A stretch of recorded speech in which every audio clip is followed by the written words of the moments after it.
Josh Whalen here, financial advisor here at Alterra Advisors. We are a comprehensive financial planning and wealth management firm.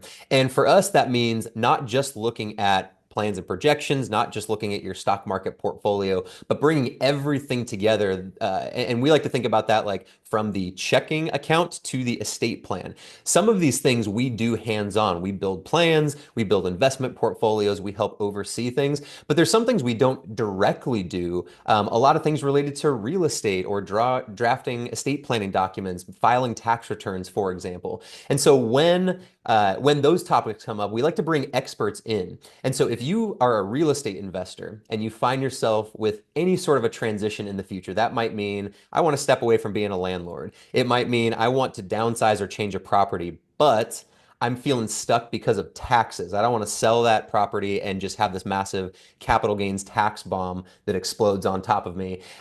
This is for you. So we are collaborating here with Mike Hollister at NexPoint. Mike's a CPA and an advisor with NexPoint. So first off, Mike, thank you so much for joining me here today.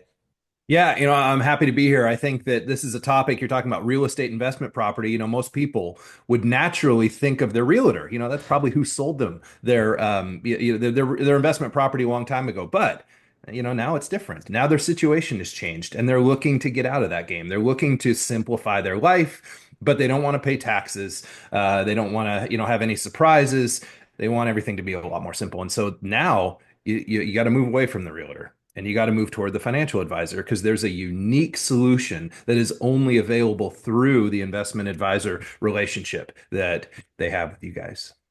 Yeah, so there's a lot of ways to address taxes in real estate. And so by no means are we saying this is the only way to do it, but this is a great way to do it for the right situation. And that's doing 1031 exchanges into Delaware Statutory Trust. For the right fit, it can be a compelling solution. All of that mumbo jumbo I just said, we're going to define it all. So don't worry if all of those are new terms to you.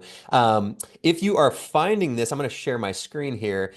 So Mike graciously collaborated with us on this article. You might have found this video through the article, but if you're watching the video directly, make sure to check out the links in the video description. You'll find links to all of this, and then also through this, I'm not going to drag you here on the video through this entire article. You can take some time and digest and read this for yourself. But one of the things to note is that we have links to helpful resources. We did a whole series on taxes and highly appreciated assets. One of those was on real estate itself. But you can go through here and take a look at some of NexPoint's resources as well, including their guide that they've put together here, which the presentation here I'm a little jealous of. We could borrow some of this presentation, this technology, Yeah, we whatever got it some is you're skill using people. here. Yeah, I really like this. So yeah, I'm taking notes on my side here. But yeah, all of these are great resources to get you teed up for what is a 1031 exchange, a DST. How do you know if it's for you? But where we're going to start is Mike. Why don't you do a before we go over to some of our case studies here? Do you mind just doing kind of a quick overview of who you are, what your company does, and who you guys serve? Absolutely. So we are NexPoint. I've been with NexPoint almost 10 years now. Prior to that, worked with some other companies and spent time as a CPA. And now, I'm basically a kind of a consultant with NexPoint, helping, advisors integrate 1031s and other types of alternative investments into their practices. I enjoy it a lot. I've been doing it, yeah, nearly 2 decades now. NexPoint, we manage about $30 billion across our affiliate network. About 15 billion of that is in real estate. We've done about $5 billion worth of DSTs over the last, decade or so. And we manage about 80,000 storage units, another 25,000 multifamily units, and 27,000 single family units across, in addition to a bunch of life science real estate. So we have our paws in a lot of different spheres, but we also don't have it, everywhere. We've really focused, our approach to real estate and kind of honed that into, ultimately into the DST practice that we do. So. Well, what a perfect launching point. So let's get into defining some of these terms that we have just been throwing out there for anybody who is who's wondering what in the world we're talking about here. So yeah, we're going to cover a handful of things, including what do these terms mean? How do you know if this is for you? So let's start with what is a 1031 exchange. So Mike, give us the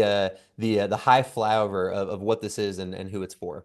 Well, chances are, if you're an experienced real estate investor, you're familiar with this term. And basically, one of the major things that the government uses the tax code to do is social engineering and financial, economic engineering. They want to incentivize certain behaviors and disincentivize other behaviors. One of the things the government, doesn't want you to do is buy a piece of real estate and sit on it forever. Okay. Lawyers aren't getting paid. Well, maybe lawyers are still getting paid, but, realtors aren't getting paid. Like 1031 exchange attorneys aren't getting paid. There's a lot of people missing out if you sit on your real estate forever. So they want to encourage people to transact in real estate, own it for 7 or 8 years, and then move on and move on and move up. And so they created this rule called a Section 1031 exchange, which allows you to take your gain on your real estate and roll it into your next purchase. It means you don't have to pay any taxes when you follow all the rules. Now, and the rules are they're clear, but they are very strict. There's no wiggle room. The handful of times, there's been some exceptions due to disasters and everything like this, but saying I forgot, or no, there's no whoopsies with the 1031 exchange rule. It is hard and fast. So you've got to, make sure that you're working with experienced advisors who can help guide you through this process if you want to avoid paying those taxes, defer those taxes down the road. Yeah, if anybody has ever rolled a 401k into an IRA, similar rules apply where you say, hey, if you do this the right way, just because you're taking money out of your 401k doesn't mean you have this massive taxable transaction. Although at some point, when you make distributions, you got to do some tax planning there.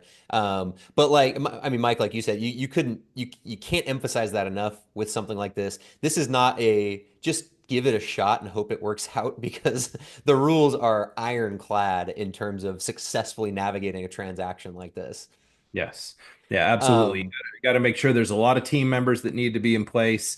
Just real briefly, if you're unfamiliar with the idea of a 1031 exchange, but maybe you're hearing this and you're like, I've got a property under contract right now, and I think I might want to do that.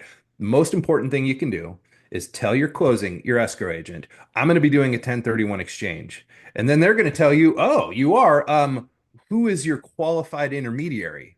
Qualified intermediary. Well, that's the person that collects the cash so we keep it out of your hot little hands. You do not ever want to take what's called constructive receipt of that money. The minute you take constructive receipt of the money, that like with your IRA, 401k, you can do a 60-day rollover, right? There's no 60-day rollover with real estate. When you collect that money, it's done. Your opportunity is gone. And so if you're in a closing process right now and you want to defer those taxes because you've got an investment property and and there's a big tax bill coming due, you've got to make sure that your proceeds from that sale go into the hands of a qualified intermediary. From that point in time, you have 45 days to ID exchange properties and then 180 days to fully close on some properties. And there's some different rules and how you can do that and how you can identify the properties probably beyond, the scope of, this particular conversation. But just know that when you do that, that there's specific rules you got to follow. But the most important thing, if you're in a transaction, make sure you've identified a qualified intermediary. And if you don't know a qualified intermediary, contact your financial advisor, contact your realtor. There's lots of them. There's lots of choices there. But that's the most important thing to do to make sure you don't have a blown yeah. 1031 exchange. Yeah, and I toggled back over here to your guys' complete guide to DSTs and 1031s because you guys have this awesome graphics that lay this whole thing out. So this could be a 2 hour long discussion if we wanted to get into all the weeds on that. But you guys have done a really good job kind of laying out at least the basics here of what the process is and what the objectives are and all that. So I would commend this to anybody who wants to learn a little bit more. So with the idea of a 1031 exchange, so you can sell your property, roll the proceeds into a qualifying replacement property. There's all these strict timelines. These Delaware Statutory Trusts, whatever mysterious tool this is, qualifies or can qualify. So maybe lay out what is a DST in just broad terms. Yeah, so that acronym DST that we'd be referring to, it stands to Delaware Statutory Trust. And no, it does not mean you have to make an investment in Delaware. Okay, that's just where the trust, where the trust is held, the state law under which the trust is formed. But what it allows you to do is sell your property that has been held for investment. So keep in mind, outside of some, specific scenarios, this is not for your home. Your home, you get a $500,000 deduction if you sell that, if you're married, or 250 if you're this is for an investment property held for investment. Now, it can be raw land, it can be a shopping mall, it can be a rental house, it can be a wide variety of types of property, but it has to be real property, can't be a stamp collection or an airplane, something like that. None of those, but it has to be real property, and you have to be exchanging it into other real property. And so the idea is like, oh, okay, well, I can't exchange it into a pooled ownership. Actually, yes, you can. And that is what the Delaware Statutory Trust is. It creates an investment vehicle where you actually are on the title, you own the real estate directly. For you tax people out there, you file it on your Schedule E, not your Schedule D. A few people will get that. But You you just got actually little party have. emojis from like four Yeah, people. yeah, there you go. Yeah, they like that one. Yeah. But because you actually own direct title to the real estate, and so you get all the benefits of depreciation. All it is, you own like actual real estate. But instead of owning your own property, you own a piece of maybe $100 million apartment complex. A Class A apartment complex in an area that you've never seen and that you never plan to visit because it has professional management in place. And so what it allows people to do is to go from active management, or even more slightly, say you already have a property manager, or say, you own a Applebee's and it's a triple net lease, but you want to get out of that for your own reasons. This allows you to really exit the management game. You're not responsible for negotiating leases. You're not responsible for any capital calls. The roof, something happens to the roof, you don't have to worry about that. There are even situations where you're not even worried about insurance costs or rising anything costs. You're getting a lease payment from a large, investment grade tenant. So there's a lot of different solutions, but the idea is that you go from somewhat active or active, truly active, to completely passive, where you don't have to get your own debt. You don't have to you're never responsible for any capital calls. And essentially, the limitation of your involvement in your real estate investment is checking your account each month for the check, and then, getting a nice grantor letter at the end of the year to hand to your accountant. Mhm. Yeah, I mean, this is a situation we see all the time. People that built their wealth through real estate and now feel trapped because I actually want to take a trip once in a while. I don't want to be answering emails or calls about broken this, that, the other thing, whatever it is. So I have a feeling that based on what you just laid out, that's going to help direct people who this is for and who this is not for. So maybe let's start to talk about who this is for. So what we have is a handful of case scenarios here. We've already kind of talked about at a high level. You're kind of stuck between the rock of owning real estate and relying on it, but not wanting to manage it for whatever reason or wanting to make some transaction, and the hard place of, yeah, but if you do that, you're gonna have a massive tax bomb waiting for you. You kind of outlined a handful of different scenarios. We're gonna kind of rapid fire these and just make a handful of comments.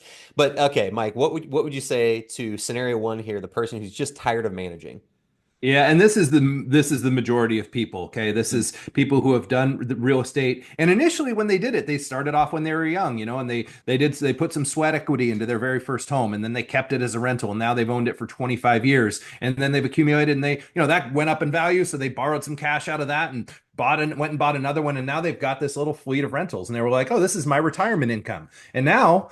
Maybe you're 70 and you're like, man, I need to retire from my retirement. I need a secondary retirement because this is Yeah. getting to be a lot of work. And then you think like, well, I'll go hire a property manager. But then, you don't like the incentives there. They send you a bigger bill, they get paid more for it. And you're just like, listen, I just want out. I just want out of these properties.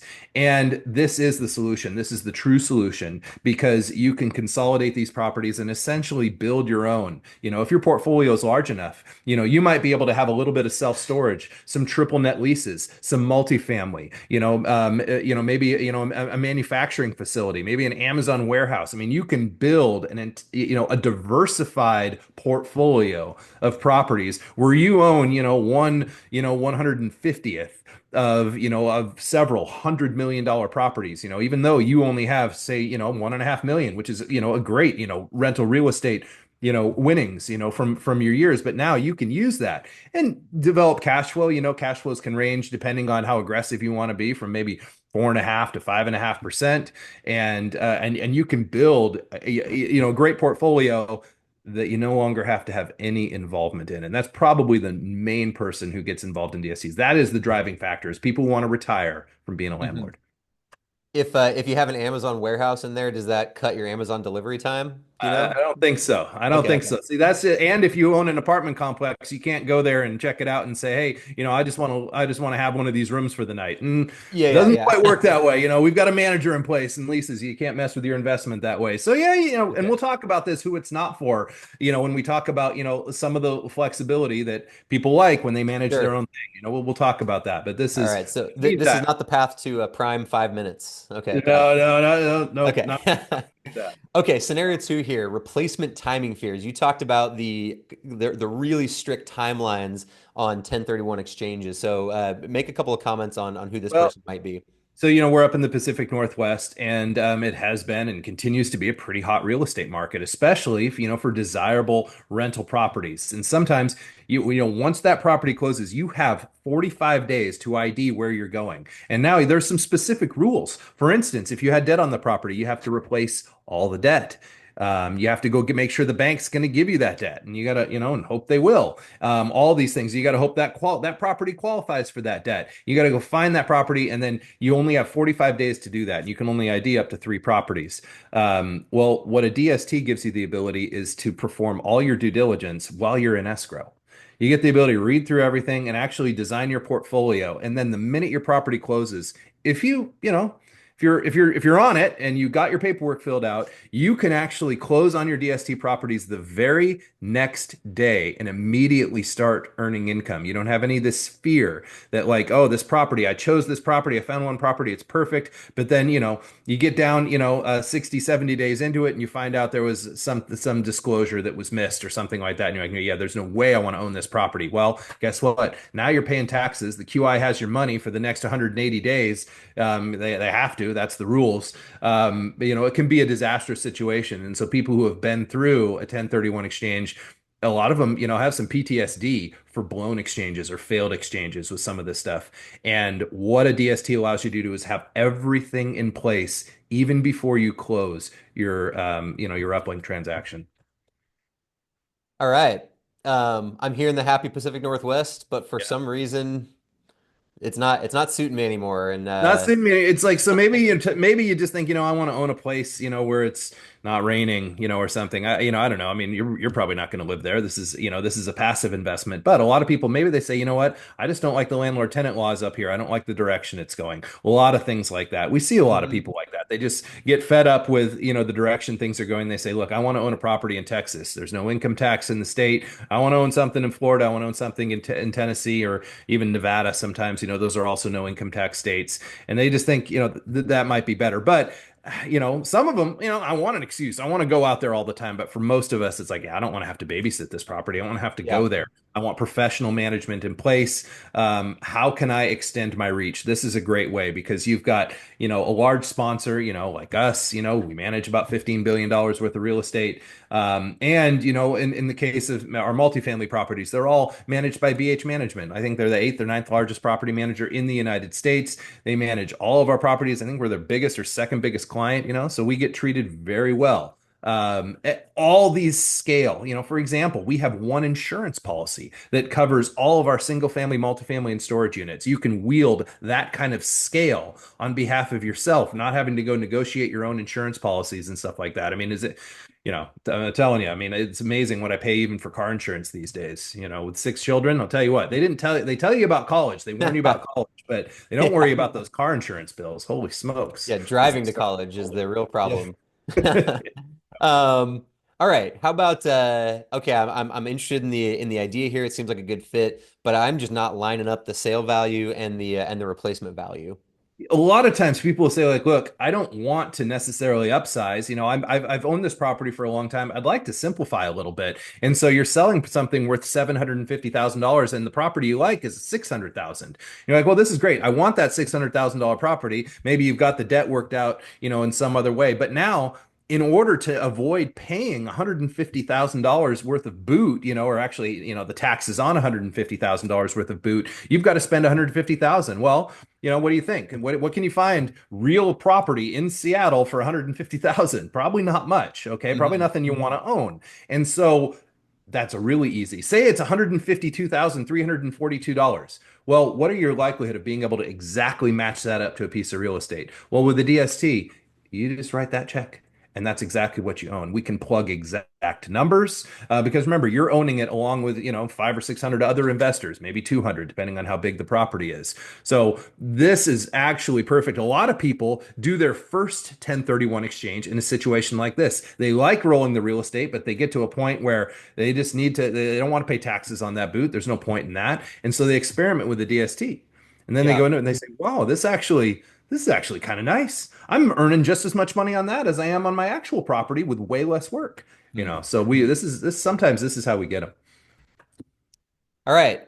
I own a bunch of units and it's causing me anxiety. You'd mentioned when we were kind of talking through this, you'd said this is not too dissimilar from the first person who just kind of is tired of management. But if you're managing a bunch of units, that kind of can carry some unique challenges, maybe even compound the same challenges.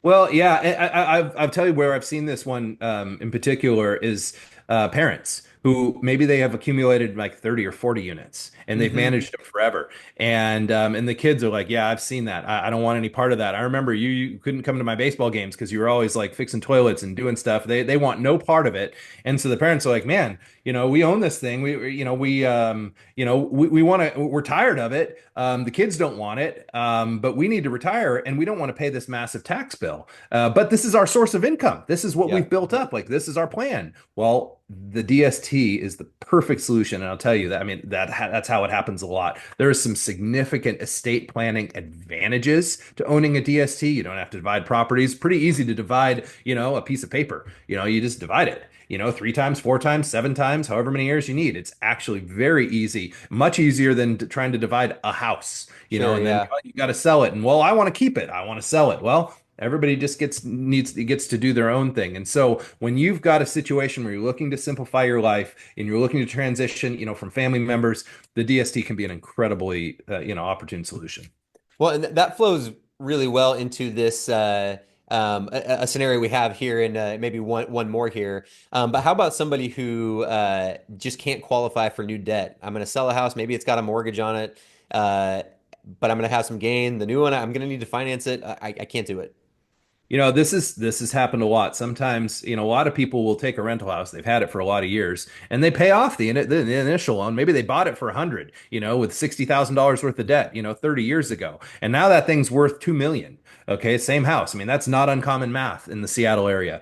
And so, but what they haven't just like kept it this whole time. They've kind of used it as a piggy bank. Okay, it went up. Maybe they used it to buy more real estate. Maybe, but now, they're to the point right now where they've got basically the whole thing is gained and maybe 50% of it, 50% of the value is debt. So when they sell it, they need to pay off that debt.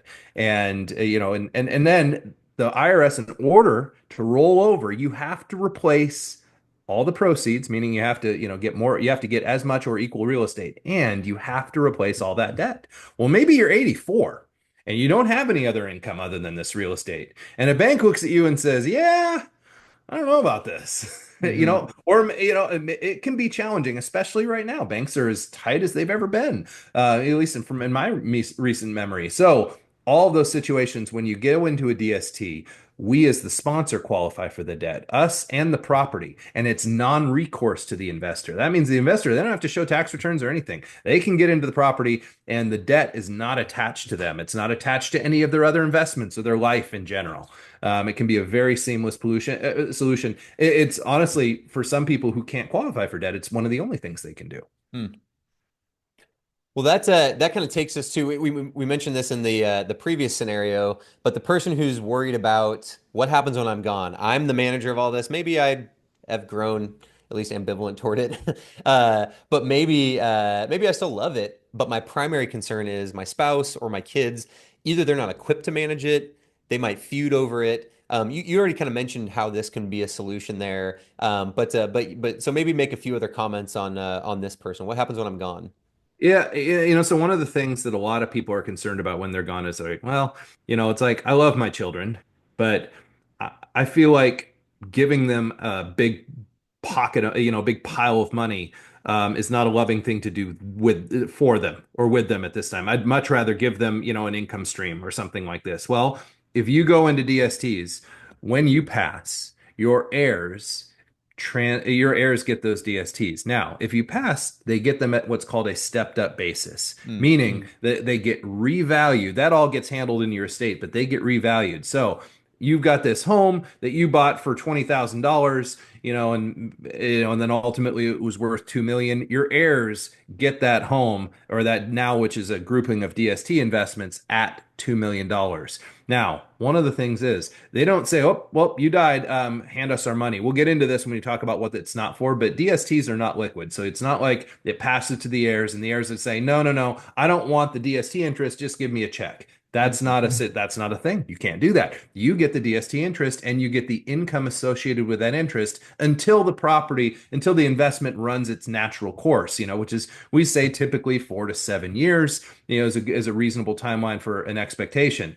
So however much of that timeline is left, that's how much longer they will get the income. And then at that point in time, when it ultimately sells, chances are it may have appreciated a little bit, but they'll have a much higher basis. And so at that point, they will take the cash that will be tax free. But typically, there's going to be a little bit of a buffer, a year or two, that kind of a thing before they actually get that. And it's very simple. If you have a portfolio of DSTs, say you had 7 DSTs and 7 children, that would be, you might think, well, each one gets its own one, or you can be perfectly even. You can divide each 7 DSTs into 7 pieces, and each child gets a small piece of the 7 DSTs, and they are all going to come due and produce liquidity events at various times. So you have flexibility in that. Whereas if you had 7 pieces of real estate, you kind of got to pick, which kid you like the most, and Mm-hmm. that can be challenging. Yeah. Yeah, that yeah, estate equalization is something that we talk with a lot of folks on whether it's real estate, a closely held business. If you're watching and that's you, definitely reach out. There's lots of ideas of ways to equalize your estate, and this being a good one to consider when it comes to the real estate side of things. So, Mike, as you kind of teed up, there's a lot of scenarios this is for. Who is this not for? Yeah. I mean, this is so it's very clear. And if you're listening to this and this is not for you, I would say you're probably right. It's not for you yet. Okay, yet. But who is this not for? Well, we're making I think a very distinct and valuable transaction here. We are offering to take away all your worries, all your responsibilities, all your headaches. We'll take all that, but we're also going to take all your control. Okay. And that scares people. Okay. That scares a lot of people. They say, look, I like the ability to know. Now, we'll remind them and we'll say, look, if you're going to sell that house, you got to hire a realtor. You got to, it's not an easy thing to sell the house, but they say, yes, but I choose when I sell it. And Yeah. that's true. So if that's you and you value the control, oh, and you value that you're willing to put up with the responsibilities and the headaches and all that stuff, then DST is probably not right for you. And I would say yet, because I think there comes a time when people like, listen, all right, I've had enough. And for that person, if say you've got 7 properties and you're like, well, this is what I do. All right, take your least favorite, sell that one, put that into DST. and see what you think. See what you think. That's what I would recommend. However, there's another couple things. The first one is says, look, yeah, you mentioned earlier, 4.5 to 5%, those are, where they are kind of right now. I can make more money than that. So first off, I would want to see your math. Some people think they're making more money than they actually are, a lot of people.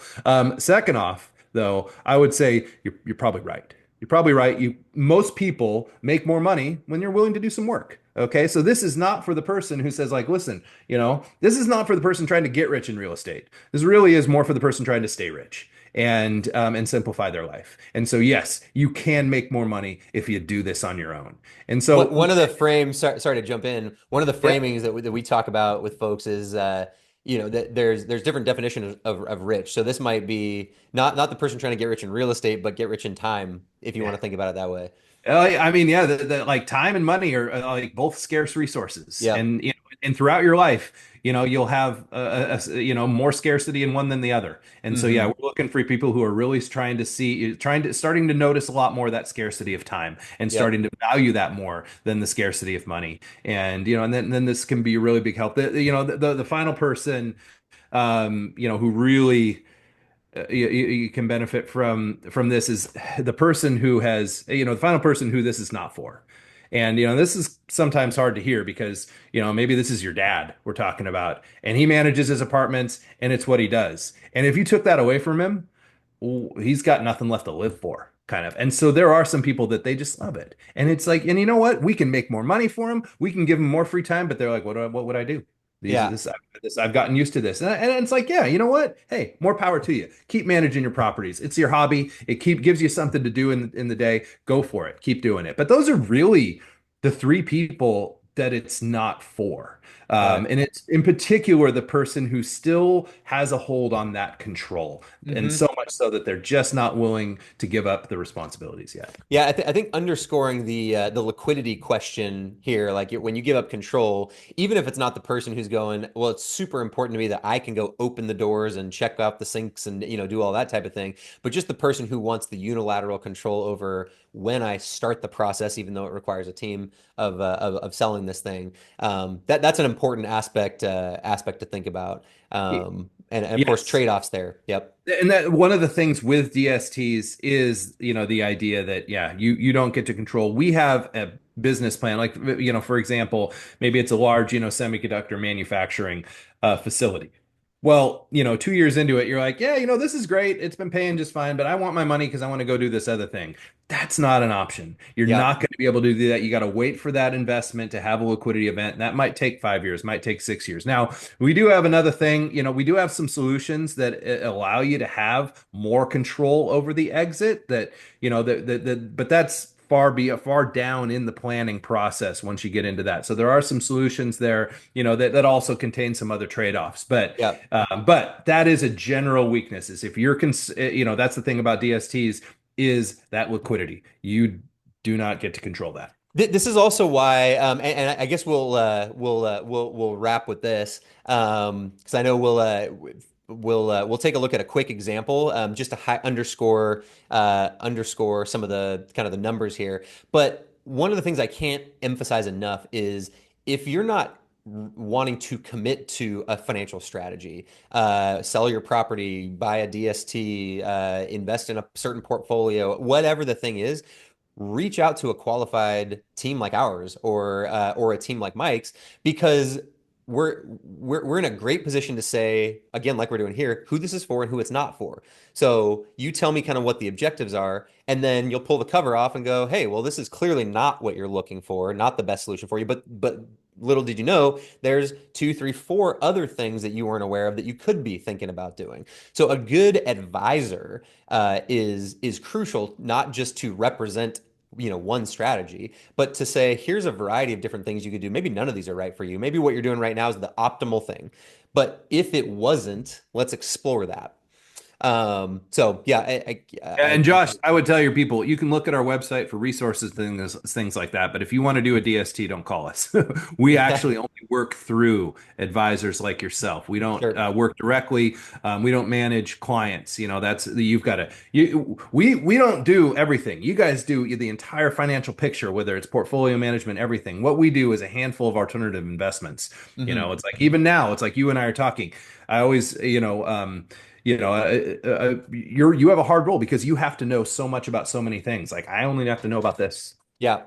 Easy. But that means that we work through you when it comes to understanding a client's needs, their entire financial picture, and if and where a DST fits. We don't make that determination. You make that determination. Sure.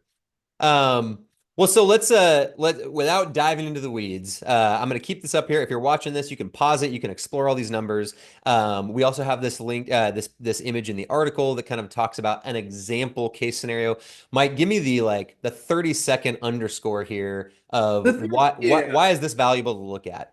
The main thing in here is what a DST essentially allows you to do is take money that you would have paid in taxes to the government and continue to earn a return on that money. You can see selling this property, in one sense, the net proceeds from investments, doing a 1031 exchange, you have 1.1 million you can put to work. If you were for net proceeds for investments, if you were to pay the taxes and then invest the difference, you'd only have $861,000. So there's, close to 300 grand that you have the ability to continue to earn money on the government. And then 4 or 5 years later, you can do it again and hopefully get more steps up in value and just keep that kicking that can down the road. And ultimately, basically taking the house's money, the government's money, and earning income for you, for your family's benefit without paying those taxes. That's the main thing. This is a tax deferred strategy. The ability to put that,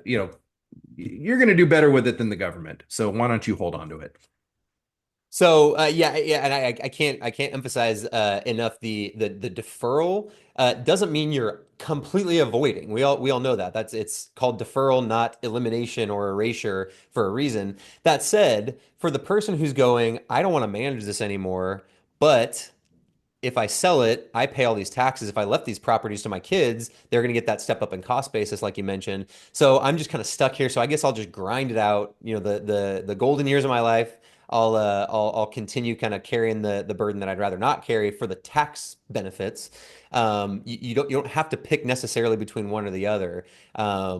Yeah, great underscore there, Mike. Appreciate it. So we'll cap things off there. Again, one strategy for somebody to consider in the right handful of scenarios to be able to move on from the real estate management world, but not face the tax bomb that they feared. So if you are finding yourself in this situation, you're welcome to reach out to us. Again, we connect ourselves through our extended network to people like Mike, lots of other resources for firms that have very specialized expertise. You might not have this question, you might have a lot of other specialized questions, but we're here for it. So you're welcome to reach out through the link at the bottom of the article. If you're watching this on video, make sure you check out the links in the description so that you can get yourself up to speed on some of the resources we have here at Alterra, some of the resources that Mike's team at NexPoint has. So with that, Mike, thanks again for joining, sharing your expertise, and couldn't appreciate it more.